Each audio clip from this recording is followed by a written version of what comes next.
यम यम वाक्य स्मरण भावम, जब अंतिम समय आता है तो भगवान नहीं आते। आपने जिंदगी भर जिसका चिंतन किया है, अगर परिवार का चिंतन किया है तो परिवार में मन लगेगा, वित्त का धन का चिंतन किया है तो धन में मन लगेगा, बढ़िया सा मकान बनवाया है अगर उसमें चिंतन लगा तो मकान में चिंतन लगेगा, किसी पशु को पाला है कुत्ता बिल्ली गाय तो उसमें मन लगेगा, लेकिन भगवान में नहीं लगेगा।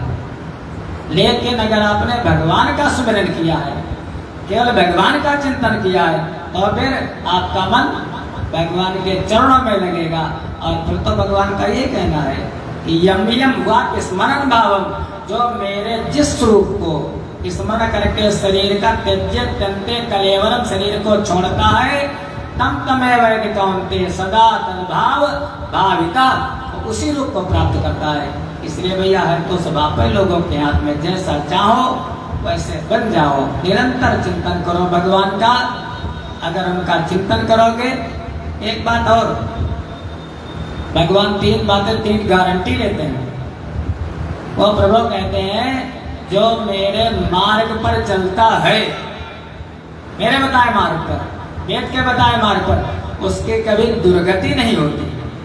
कभी भी वर्तमान में वो भक्त दुखी हो सकता है, भगवान का भक्त दुख आएंगे, चाहे मीरा हो, चाहे नरसी हो, चाहे तुकाराम जी हो, चाहे नामदेव जी महाराज, दुख आएगा। अर्जुन, अरे कन्हई तो उनके साथ में, लेकिन बेटा मर गया, महाराज कितने दुख ले ले, 12 वर्ष का वनवास, 1 वर्ष का अज्ञातवास, कितने दुख झेले।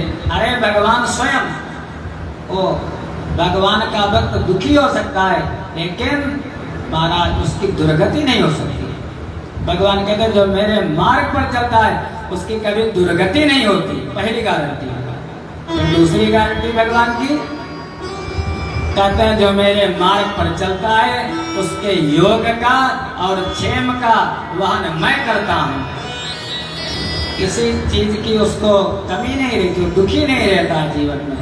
योग क्षेमम वहां में हम, भगवान के बड़े बड़े भक्त हुए, उनको पता ही, कल गोपाल भैया से चर्चा हो रही थी, कोई महाराज जी थे, अब उनकी बेटियां हो जो भी हो, कुछ नहीं, उनको पता नहीं चला कैसे उनका महाराज सब कार्यक्रम हो गया। दीन बंधु दीनानाथ मेरी लोरी, सेठ बना लो सांवलिया को, महाराज आपका कार्य कभी रुकने वाला नहीं है। योग क्षेमम वहां में हम, दूसरी गारंटी।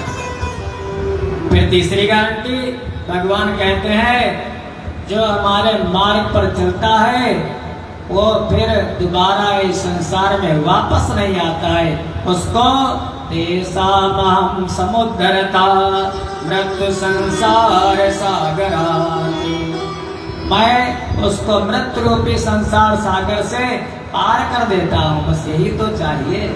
महाराज जन्म और मरण का चक्कर तभी छूटेगा जब भगवान का स्मरण होगा। क्योंकि जैसे आप लोग जन्म लेते हो तो सुख नहीं है, संसार में जन्म लेना दुख।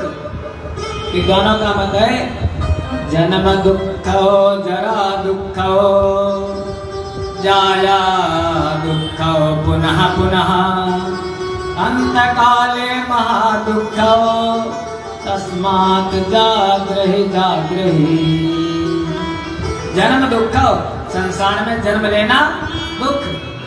निरंतर जैसे बच्चा होता है, अगर रोया तो ठीक है और नहीं रोया तो मार मार करके तब भी रुलाया जाता, तब भी दुख। थप्पड़ शुरू से शुरू हो गया, उसके बाद थोड़ा बड़ा हुआ, कभी मक्खी काटते, कभी मच्छर काटता, कभी दर्द होता, माँ को पता नहीं, पता रोता है, सुख कहाँ। थोड़ा और बड़ा हुआ, स्कूल जाने को, जितना बड़ा बच्चा उससे दूना बैग। फिर पढ़ाई की, अगर नंबर कम आए तो भी दुख। फिर पढ़ाई सब कर ली और मान लिया जॉब नहीं लगी, नौकरी नहीं लगी, तब भी दुख। फिर धीरे धीरे माता पिता परेशान हो जाते हैं, बेटी बेटे का विवाह नहीं हुआ, फिर विवाह हुआ नहीं हुआ तो दुख, और अगर हो गया तो फिर महादुख। उसके बाद बच्चे नहीं, कहते परिवार नहीं हो रहा है महाराज, वंश वृद्धि नहीं हो रही, बच्चे नहीं है तो दुख। और जिनके बच्चे हो जाते हैं वो तो हमारा महादुख। गृहस्थी ऐसा मिले जिसमें जाने का रास्ता है लेकिन वापस आने का रास्ता ही नहीं है।